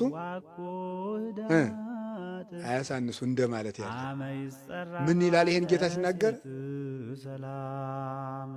ዲበ መንበረ ሙሴ ነበሩ ለክሙ ጸሐፍት ወፈሪሳውያን፣ በሙሴ ወንበር በሙሴ መምህርነት ጸሐፍት ፈሪሳውያን ተቀምጠው አሉላቸው። ኩሎ ዘአዘዙክሙ ግበሩ፣ የሚያዟቸውን የሚያስተምራችሁ ስሩ። ወዘከመ ምግባሮሙ ሙሴ ይትግበሩ፣ የሚሰሩትን ግን ምን አትበሏል? አትስሩ። የሚሏችሁን ስሩ፣ የሚሰሩትን እሳ አትስሩ። ምን አይነት ሰዎች ስለሆኑ ነው እነሱ አለ? ወያስሩ ጾረ ክቡደ ወያሰክምዎ ለሰብእ ዲበ መትከፍቱ፣ ለሰው ጽኑ ሸክም አስረው ያሸክሙታል። ወለሊሆሙ ይለክፍዎ በአጽባዕቲሆሙ፣ እነሱ ግን በጣታቸውስ እንኳ ምን አይሏትም? አይነኳትም ይላል። ከግብዝነት መንጻት አፍኒ ወልብኒ ህቡረ ይመኑ፣ አፍም ልብም አንዱ ነው ይመኑ እንደተባለ ሁለት በኦሪት ዘዳግም ላይ 2 አይነት ሚዛን በቤት ውስጥ አታኑር ይላል። ይገርማል። ሊቃውንቱ የሚሉት ነገር ማነው? እግዚአብሔርም ያለው ነገር ሊቃውንቱም አድርገው የሚተረጉሙትን ብትሰሙት ታምር ነው። ስንት አይነት ሚዛን ነው የሚለው? 2 አይነት ሚዛን። 2 አይነት ሚዛን ማለት ምን ማለት ነው? ለሌላው ምን አድርገህ የምትሰፍርበት ነው? ጠበቅ አድርገህ የምትሰፍርበት፣ ለአንተ አነስ አድርገህ የምትሰፍርበት ልብ አይኑርህ። ለሌላው ይህን አድርጉ ብለህ ካዘዝክ ለአንተም ደግሞ ያኑ ሚዛን እኩል መዝነው። ያው ንስሐ አባት 40 ሲሰጥ 40 ይሰግዳል። ታውቃላችሁ አይደል? አታውቁ? አባቶች እኮ ንስሐ አባቱ ነው ሲባሉ ለምን እምቢ እንደሚሉ አታውቁ? መከራ አለዋ። እንደዚህ ምን ንስሐ አባት ይሆኑ ይመስሏችኋልና? ስግደት አላት እኮ። ካቃተው ቢያንስ 40 ከሰጠ ስንት ይሰግዳል? 20 ይሰግዳል። ስለዚህ ስግደት ሰጥቶ ቁጭ የለም። አንዳንድ ጊዜ እንደው የቄስንም ድካም እንድታውቁት ብዬ ነው። በዚያው 2 አይነት ሚዛን በሰፈርከው ቁና ለራስህም ስፈር ነው። ከግብዝነት ንጹህ መሆን ነው። አሁን ይሄን ወደ ባቀጣጥ ነው ብዙ ነገር አለ። ለምሳሌ እናንተ አሁን በሕግ በዳኞች በቤተ ክርስቲያን አስተዳዳሪዎች በመሪዎች በመምህራን ብቻ ልትወስዱ ትችላላችሁ። ለምሳሌ የሆነ ሰው በደላችሁት እገሌ ይቅር በለኝ እንደው እንዲህ አድርጌ በድዬ ሲሉ ኧረ ምንም ችግር የለም እግዚአብሔር ይቅር ይበለን ሲላችሁ ትወዱታላችሁ ትጠሉታላችሁ? አቤት ተናግሮ እንጂ ሁላችሁ። በጣም ጥሩ። እናንተ በድላችሁስ ይቅር በሉኝ ሲል እምቢ ስትሉ ይሄ ምን ይባላል? ሁለት አይነት ምን ሚዛን ይባላል ማለት። አንተን ይቅር ሲሉ ደስ ይላል። አንተ ይቅር በል ስትባል ይሄን አድርጎኝ ዝማ እንደው እሱ ጋር የምንለው ነገር አለን። ይሄ ሁለት አይነት ሚዛን። ለራስህ ሊያደርጉልህ የምትፈልገውን ለሌላውም አድርግ። አንተ ሲያደርጉብህ የሚሰማሃል ሌላውም ይሰማዋል። እንደዚህ አስብ። ይሄ ነው ግብዝነት ማለት። በዚህ ይመጣል በራሳችን ስናወርድ። ሁለተኛው የከንፈር አምልኮ ነው። የከንፈር አምልኮ ወይም የአፍ አምልኮ ነው። ዝህ ሕዝብ በአፎሙ ያመልኩን ወበልቦሙሰ ነዋሃ ይርህቁን። ይሄ ሕዝብ በአፉ ምን ይለኛል? ያመልከኛል፣ በልቡ ግን ከኔ ፈጽሞ ምን ይላል? ይርቃል። በአፍ ቅድም ተግባር ጋር የሚሄድ ነው። ይሄኛው ደግሞ አፍአዊ ነገር ላይ መጨነቅ ነው። አፍአዊ ነገር ላይ መጨነቅ። እየሰማችሁ ነው ዘመዶች? አፍአዊ ነገር ላይ በደንብ የምንጨነቀው በእውነቱ ማለት እግዚአብሔር በሚያውቅ። እንዴት አድርጌ ላስረዳችሁ? አፍአዊ ለምሳሌ በዓል ሲከበር ምን ይደረጋል መሰላችሁ? አይታችሁ ታውቃላችሁ? ከተማም እኛ እንኳን የገዳም እንኳን ዲኮሬሽን የለም ተመስገን። ግን ከተማ ምን ይደረጋል መሰላችሁ? ይሄ ምንድነው የሚፈነዳው ነገር? ፊኛ ይሰቀላል፣ ሰንደቅ ዓላማው ይሰቀላል፣ ድንኳኑ ያሸበርቃል። አሁን ጉባኤ ሲዘጋጅ እንዳትናገሩ። ጉባኤ ሲዘጋጅ አሁን ከተማ በዚህ እንትኑ ተንጠልጥሎ ፊኛው ተንጠልጥሎ በዚህ ዲም ላይት ያደርጉበታል፣ በዚህ ይሸበረቃል። በዓሉ ሲከበር ምን እንትን አሁን ከተማ ቤት ራሱ ስታዩት ዛሬ እመቤታችን ናት ቄጠማ ይጎዘጎዛል። ጥሩ ነው። ፈንዲሻ የሚባላል ቆሎ እየተጎዘጎዘ እንደው ሰው የሚበላው አጥቶ ደግሞ የቆሎ ጉዝጓዝ ቆሎ ይበተናል። ምን ይደረጋል? በቃ ግድ የለም። ይሄ ምንድን ነው ሲባል ስለ አፍአዊ ነገር ምን እንላለን? እንጨነቃለን። ግን በዓሉ ከመድረሱ አስቀድሞ ዲኮሬሽን ሊሰራላቸው የሚገባ እነማን ነበሩ? እነዚህ ነበሩ። እነ ህሊና እነዚህ ነበሩ መዥጎርጎር የነበረባቸው በፍቅር በትትና በአንድነት በሰላም በእርቅ። በዚህ እነዚህ ጥፍቅ ብለው በዓሉ ሲመጣ የልብ እንቁጣጣሽ ሲሆን ነው። እነዚያ ናቸው መጌጥ የነበረባቸው። የለም እዚያ ውስጥ እኛንም ጨምሮ ማለት ካባው ላንቃው እንዲሁ እናቴ እንዲሁ ቄሶቹ መርጌቶቹ መነኩሴው በቃ እንደዚህ ጽብርቅ ሲል በቃ እንደዚህ በዚህ መነሳነሱ መኩነሳነሱ በዚህ ከመስቀሉ ላይ እንትኑ ጥሩ ነው እኮ። ይሄ ሁሉ የሚደረገው ለማን ክብር ነው? ለወንጌል ክብር ነው አይደል? ለወንጌል ክብር ነው። ግን እስከዚያ ድረስ ጥምቀት ከመድረሱ በፊት ነጩ ካባ ካህናቱ አንጸብርቀው በዚያ ውስጥ እነ ዘረኝነት ከልብ ሲጣሉ ከተማውን እናቴ ወጣቱ አስፓልቱን በሳሙና ያጥበዋል። ታቦቱ ስለሚሄድበት ጥሩ ነው፣ ለእግዚአብሔር ነው። ይሄ ዋጋ ያለው ነገር ነው። እውነቴን እኔ እንደውም የጥምቀት እንዲያውም መቼስ የቤተ ክርስቲያን ሰው ስለሆንኩ ታቦት መከተል ስለሚገባ ነው እንጂ ወጣቶችን እየተከተልኩ መዋል ራሱ ይናፍቀኛል። ደፋ ቀና ሲሉ በጣም ነው ደስ የሚለኝ። እውነቴንም ነግራቸው እንባዬን ያስመጡታል። በቃ ደፋ ቀና ለእግዚአብሔር ብለው እኮ ነው ያን ሁሉ የሚያደርጉት። በእርግጥ የጭንቅ ቀኖች ሰዎችም እነዚያ ልጆች ናቸው። እኛ ጠቃቅሰን ልም ነው፣ እነሱ ናቸው እሳት ሲነሳ የሚደርሱት። ግድ እና አሁን እነሱን አይደለም የነቀፍኩት፣ ግን አስፓልቱ ታጠበ። ይገርማቸው።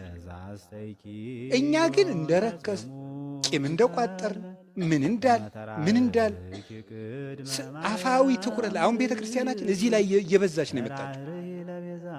ውስጣዊ ነገር ላይ መስማማት ላይ አንድነት ላይ ታቦት እኮ ተሸክሞ 30-40 ታቦት አንድ ላይ ወርዶ የጥምቀት ሲለያዩ እጅና ይነሳሳሉ። ደስ ነው የሚል ስታዩ። ሲለያዩ አሁን እኔ ጎንደር እያውቃለሁ፣ አዲስ አበባም እያውቃለሁ። ጥምቀት ተውሎ ታቦቶቹ ወደየመግቢያቸው 3ቱ 4ቱ በዚህ መሄጃቸው ሲሆን እንደዚህ ይልና እጅ ነሳስ። አሁን ያ በልብ ቢሆን ምን አለ? በቄሶቹ ቢኖር በመነኮሳቱ ቢኖር ወደ ላይ እንኳን ከባድ በእኛ ቢኖር እንደዚያ ቢኖር ኑሮ የውሸት ባናረገው ማለት ነው። ሰምታችኋል?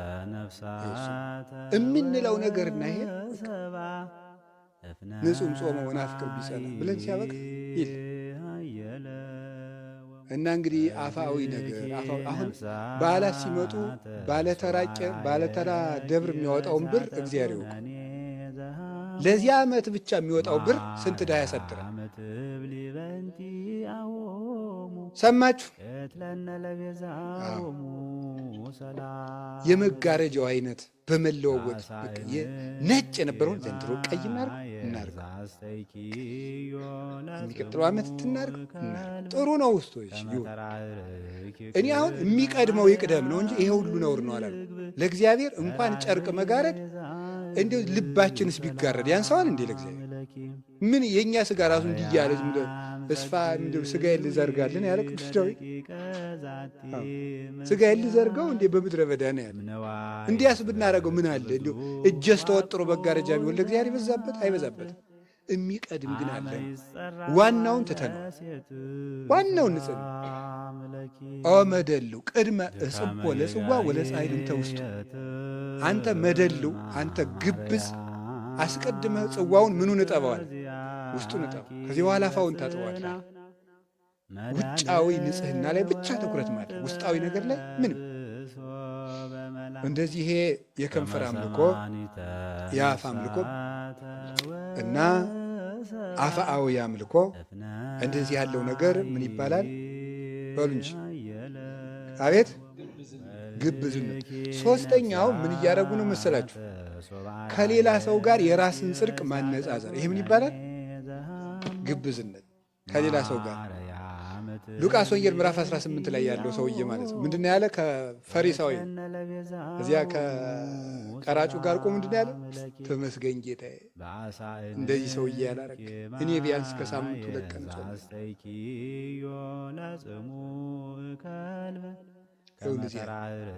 ያኛው ደግሞ ምን አለ?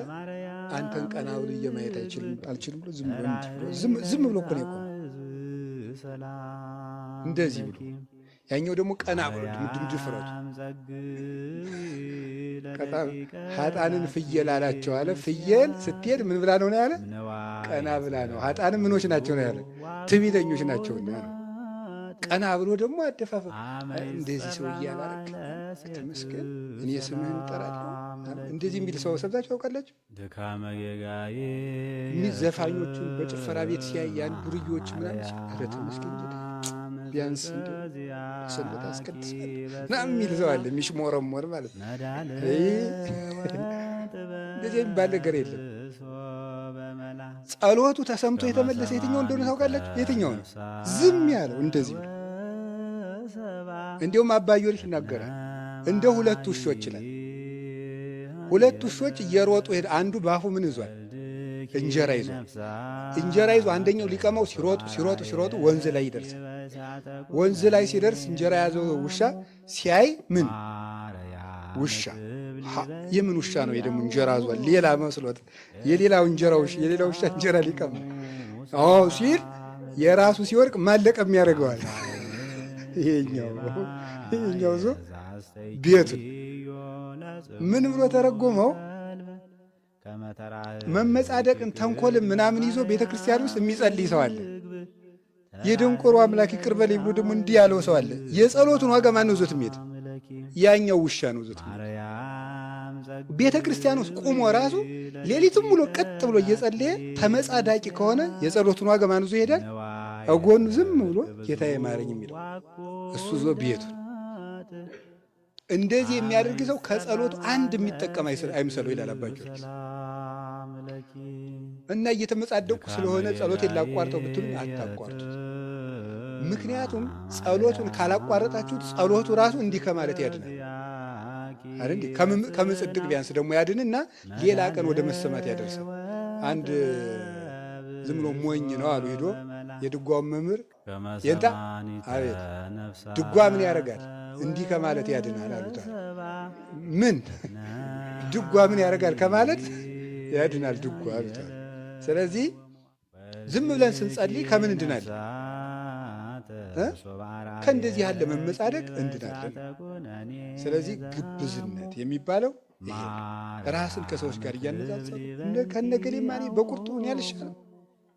አሁን እንዳለ የኢትዮጵያ ምዕመን በሙሉ ተመጻዳቂው ነው የመጨረሻ። እናንተ ጳጳሳት፣ እናንተ ወዳሞች፣ እናንተ ቄሶች፣ እናንተ መነኮሳት እኛ ለፍተን እኛ ምንትስ ብለን ወይ ግሩም ነገር እኮ ይገርማል እኮ እናንተ። ትናንት መጥቶ እኮ እንደዚህ የሚበጠብጠው ማለት ጳጳሱን ስለጸደብክ የምትጸድቅ ይመስላል። እግዚአብሔር እኮ ጠበቃ ቆምክልኝ፣ መነኩሴውን ሰደብክልኝ፣ ቄሱን ሰደብክልኝ ብሎ እግዚአብሔር የቤተ ክርስቲያን ጠበቃው ሊል ነው። የራሳችን ዝም ብለን አባ ሙሴ መነኮሳት ተሰበሰቡና አንድ ቀን አንድ መነኩሴ በድሎ ተገኝቶ በእሱ ላይ ልንፈርድ ነውና ና ስብሰባው ና አሉት። አልመጣም ና አልመጣም። መጨረሻ ላይ በግድ ሲዘበዝቡት ምን ያደረገ መስላል? በቀዳዳ ከረጢት አሸዋ ተሸክሞ እያፈሰሰ ዞቱን ተሸክሞ መጣ። ምን ሆነ ነው አባ ሲሉ የኔ ኃጢአት እንዲህ ብሎ እየፈሰሰ እኔ በሰው መፍረድ አልችልም። ሰው እንደዚህ ይላል እንጂ ጭራሽ ደግሞ አፋችን ወደ ላይ ዝም ብሎ ወደ። ስለዚህ አሁን እኔ የምነግራችሁ ምንድነው ግብዝነት የራስን ኃጢአት አስቀምጦ የሰውን ኃጢአት ሲለቅሙ መዋል። እንዲያውም እንደዚህ ያለ ሰው ምን አይነት ሰው ነው ይባላል መሰላችሁ? በሰው የሚፈርድ ሰው፣ የራሱን ኃጢአት ትቶ በሰው የሚፈርድ ሰው የክርስቶስን ስልጣን የቀማ ከሃዲ፣ የክርስቶስ ተበላላጭ ወረኛ ንጉሥ ነው ማለት ነው። አብሳን ወኩሎ ኩነኔው አወፈ ይወለወል አብ እንኳን መፍረድን ለልጁ ሰጠው ተብሎ ሳለ አንተ በሰው የምትፈርድ ከሆነ የክርስቶስን ስልጣን ቀምተሃል። የመፍረድ ስልጣን ያለው እሱ ነውና ይላል። ዜና ቦላ አባቶች እንዲህ ብሎ ነው የተናገሩ።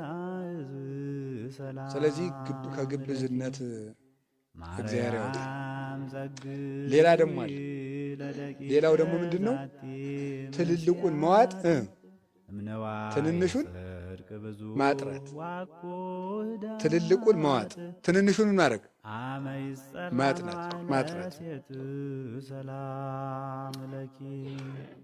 እንዲሁ ጻጾተ ትነጥፉ ገመለ ትውጡ። ግመል ትውጣላችሁ፣ መርፌ ምን ትላላችኋል? ታጠራላችኋል፣ መርፌ ትለቅማላችሁ አላቸው። ይሄ ነው አንዱ ግብዝነት የሚባለው። ግብዝነት ትልቁን መዋጥ ማለት ምን ማለት ነው? ለምሳሌ በትንንሽ ነገሮች ምን እናደርጋለን? እንጣላለን። ትልልቅ ነገሮችን ግን ትተናቸዋል። እየሰማችሁ ነው?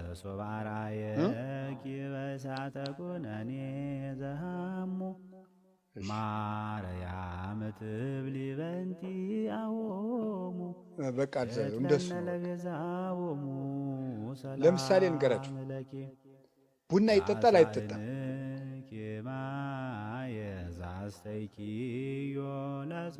ቡና ይጠጣል አይጠጣም? እኔ አሁን ቡና ይጠጣልም አይጠጣምም አልል። መልሱ ሌላ ጊዜ እነግራቸዋለሁ፣ ርዕሰ ጉዳይ ስላልሆነ ማለት ነው። ግን በቡና መጨቃጨቅ ራሱ ኃጢአት አይደለም? ልንገራችሁ፣ እውነቴን እኮ ትንሹን መልቀም ማለት ምን አለው? ነፍስ መግደል አለ የለም? ጥንቆላ የለም? መጠን ያጣ ግብረ ሰዶማዊነት የለም? ዘረኝነት የለም? ክደት በስቶ የኢትዮጵያ ምዕመናን በሙሉ ወደ ክደት እየተወሰዱ አይደል? በየሜዳው ሄደው እዚያ የሚዘለው የሚጨፍረው እኮ ከኦርቶዶክስ የወጣ ነው። አላያችሁት? ያ እየተወሰደ እኛ ቡና ይጠጣል አይጠጣም። ግመል ውጦ ምን መጥፋት ነው? መርፌ መጥፋት ማለት ነው። በትልልቅ ርዕሰ ጉዳዮች ላይ መወያየት ሲገባል፣ በምስጢረ ሥላሴ በምስጢረ ሥጋዌ ቤተክርስቲያን እንዴት እንጠብቅ፣ የወጡትን እንዴት እንመልሳቸው፣ ያሉትን እንዴት እንጠብቃቸው ማለት ሲገባል ይጠጣል አይጠጣም። ሊቅነት ሲጀመር ጉዳይ መሆኑ ራሱ እኮ የሚገርመኝ። እየሰማችሁ ነው? ኧረ እንዲሁ የማንለው ነገር ብንዘረዝረው ብዙ ምንለው ነገር አለ። አሳ ይበላል አይበላም? በጾም አይበላም። መልሱ ይሄ አይበላም፣ አይበላም። ቅዱስ ጳውሎስ ምንድን ነው የአሳ ስጋ ምንድን ነው ያለ? ሌላ ነው። የአሳ ጎመን አላለም። የአሳ ምንድን ነው ያለ? ስጋ ነው።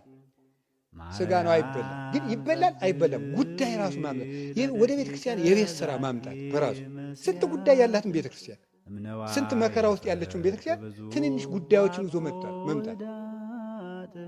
ጾሙ በ14 ነው የሚገባ በ15 በቃ ከጾም ከ14 12 ጀምረ ጾም ምንድነው? በ15 በ14 እያሉ መጨቃጨቅ ራሱ ቅዱስ ሲኖዶስ የወሰነው ውሳኔ አክብሮ መቀበል አንድ። ኧረ ጾም አንሶኛል ካል አንድ ህዳር 1 ጀምረ ጾም። በዚህ ነው የሚገባ። ይሄ በራሱ ግመልን መዋጥ ነው። ቤተ ክርስቲያን የቤት ሥራ ውስጥ ናት፣ መከራ ውስጥ ናት። ስደት እየተሰቃየች ነው ያለችው። በብዙ ሰዓት እየተጠበሰች ነው። ዓይን ያለው ሁሉ በቀይ ዓይኑ የሚያይ ቤተ ክርስቲያን ነው። እግር ያለው ሁሉ የሚፈጥን እሷን ለማቃጠል ለማጥፋት ነው። በዚች ቤተ ክርስቲያን ላይ መከራ አንሷት ነው ወይ? ሐሳብ እያመጣን መከመር፣ ሐሳብ እየመጣን መከመር። ኧረ ሌላም በጣም ብዙ ነገር ነው። በቃ እንደው ዝም ብሎ የማይባል ነገር የለም።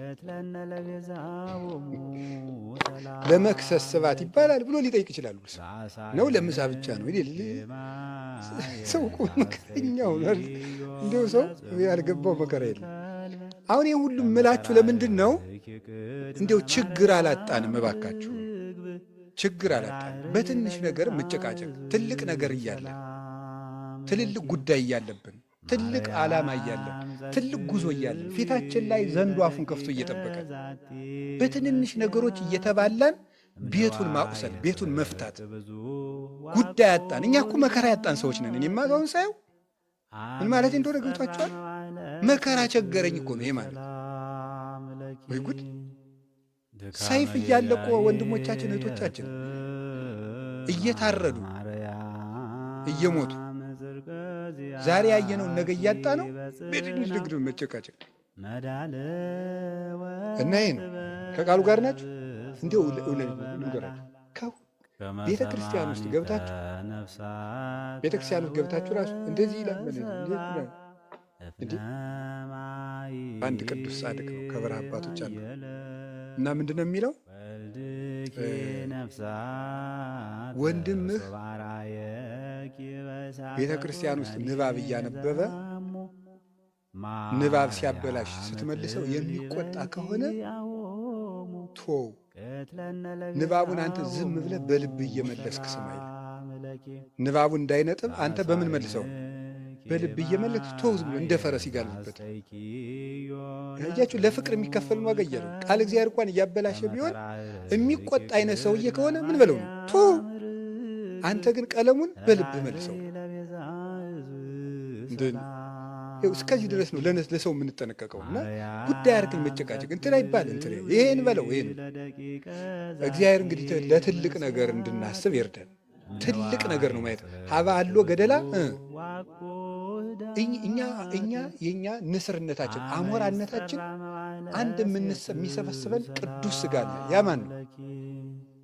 ክርስቶስ ነው። እኛ የምንሰበሰበው ስብሰባ የምንሰበሰበው ውሳኔ የምንወስነው ትልቅ ነገራችን ክርስቶስ ዙሪያ ላይ መክበብ፣ ጥቃቅን ነገሮች ላይ አይደለም። እኛ የምንከበው በክርስቶስ ዙሪያ። ይሄንን ያደረግን እንደሆነ ከግብዝነት እንወጣለን። ግብዝነት በጣም ብዙ ነው፣ ይብቃ። ከዚህ ንጹሕ መሆን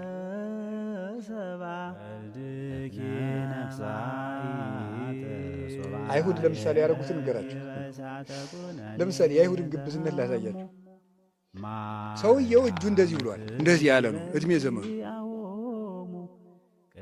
ደግሞ አንዲቱ ደግሞ ከተፈጠረች ጀምሮ ምንድናት? ጎባጣ እንደ መሬት የቀረበ የተሰፋች ጌታችን ሴትዮ ያደረግና ቀና ያለ ይህቺ ሴትዮ ደስታ አስቡት። ከተወለደች ጀምሮ ጎባጣ ቀጥ ስትልና ሀሰበችው ሮጣ ስትፈርስ ሰርታ ስትበላ ተመልከቷል። ያችን የታሰረች ፈታ መጥተው ምን እንዳሉ ሰምታችኋል? ሰንበት ነው ዛሬ። እንዲሁ እኮ ታምር እኮ ነው። ቁጭ ብላችሁ ዝም ብላችሁ አስቡት ማለት የሰው የእድሜ ዘመን ማሰሪያ ሲፈጠር በሰንበቱ እንዴት ትፈታለህ? ሰውየው እንዲህ ብሎ የኖረ ነው። እጅን ዘርጋ ነው እንዲህ ያለ አብረው መደስ ሲገባ ሰንበት የአይሁድ ነገር መቼስ ዛሬም እኮ ስትሄዱ እኮ ያስቃል። ስልክ ለምሳሌ በሰንበት አይደውሉም ዛሬ እስራኤል ውስጥ። ለምን? ሰንበት እንደዚህ መነካካት ማለት 09 ምናምን ሲነካኩ ሰንበት እንዳይሻር ማለት እና ስልኩን በኪሱ ይዝና ግን የሚፈልገው ሲሆን አውጣና ደውልልኝ ይላል። ይሄ ሊፍት ራሱ የፎቅ ሊፍት አለ። የፎቅ ሊፍት ላይ በሰንበት እንትን አይዘጉም። ሊፍቶቹ ራሳቸው በሲስተም እንዲሄዱ ነው የሚደረግ። ለምን? ሊፍቱን ሲያረጉ ሰንበት እንዳይሻር ማለት። አቤት አቤት አቤት አቤት አቤት አቤት ጻድቃን እንደው ከተዘጋባቸው ናማ ይሄን ንቀው ብለው ያስልካል። እንደዚህ ዛሬ እኮ ነው። ዛሬ እስራኤል ውስጥ እንደዚህ ነው የሚደረግ። መኪና አይነዱ እንዴ መኪና አሁን ድረስ እስራኤል ውስጥ መኪና የማይነዳበት ሰፈር አለ። በጣም የኃይለኞቹ አይሁዳውያን ሰፈር እዚያ እየነዳ ብትሄድ ወግረው ይገሏል። አሁን የእስራኤል መንግስት ተው በቃ በዚህ ሰፈር አትምዱ ብሎ አስቁሟል። እንደዚህ ያደርጋሉ። ከዚያ አስበሉ ክርስቶስን ወግሮ መግደል ግን መርፌ ማጥራት ምን መዋጥ ነው? ግመል መዋጥ ማለት ይሄ። እኛ የአብርሃም ልጆች ነን። ኧረ አብርሃም እንዲህ አላደረግም ማለት። አብርሃም መንገድ ዳር ቤት ሰርቶ የወጣ የወረደውን የሚያበላ ሰው ነው። እናንተ ግን እኔን የምትገድሉ ናችሁ አላቸው። ይኸው እንደዚህ ነው። ሰንበት እንችላለን ይላሉ፣ የሰንበትን ጌታ ይሰቅላሉ። እንደዚህ ነው። እኛም እኮ እንደዚህ ነን። ለትንንሽ ሕጎች ተጠነቃቂዎች እንላለን። የሰው ልብ ግን ወግተናል። ይህን ነው የምነግራችሁ። ግብዝነት ምጽሞን ከዚያ ምን ሆነ አድርጉ ነው ያለ። ፊታችሁን ምን በሉ ይሄ ንስሐ ግቡ። ስለዚህ ንስሐ እንዲያው በቃ ከዚያ ፊት አንገራችሁ። ከፊታችሁ ታጠቡ በፊት የሚቀድመው ምንድን ነው? ስትጾሙ ራሳችሁን ተቀዋል። ራሳችሁን ተቀው ማለት ራስ የተባለ ማን ነው? ልብ። ቅባት የተባለ ምንድን ነው? ፍቅር ነው። ራስ ለምንድን ነው ሲባል ራስ የበላይ እንደሆነ ሕዋሳትን ሁሉ የሚመራቸው የሥነ ምግባር ሁሉ አለቃ ማን ነው? ልብ ነው። ሰው ራሱን ከተቆረጠ እዚያ በኋላ ይሞታል። ሰው ልቡ በቂም ከተበላሸ በቃ ተበላሽቷል። ከዚያ ራስ ያለው ለዚህ አንድ ሰው የሚሞተው ራሱ ሲቆረጥ፣ ልቡ ከተበላሸ አንድ ሰው ጾሙ፣ ጸሎቱም፣ ስግደቱም፣ ምጽዋቱም ተበላሽቷል፣ ሙቷል። ሰው የሞተ ሕዋስ ነው ማለት ነው። ይህን ራስን ልብ አድርጉት። ሕዋሳትን ጾም፣ ጸሎት፣ ስነ ምግባር አድርጓቸው። እነዚህ ሁሉ አብረው ይወድቃሉ። ስለዚህ መጀመሪያ ልብህን አስተካክል። እሱ ደግሞ ተባለ ፍቅር። ልብን ቅባት አለው። የተቀባ እንዲያምርበት ፍቅር ያለው ሰው ያምራል በእግዚአብሔር ዘንድ። የነፍስ ውበቷ ፍቅር ነው። ሰው ራሱን ተቀብቶ ፊቱን ተቀብቶ እንዲያምርበት ልቡ ፍቅር ያለው ሰው እሱ ውብ ነው። በእግዚአብሔር ፊት ያማረ ሰው ማለት እሱ።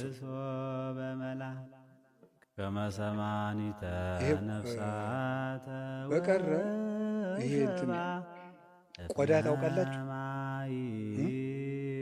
ቆዳ የከብት ቆዳ አታውቁ? እና እሱ እንትን ይሄ ለመሶ ለመታጠቂያ ለምናምን ይደረጋል።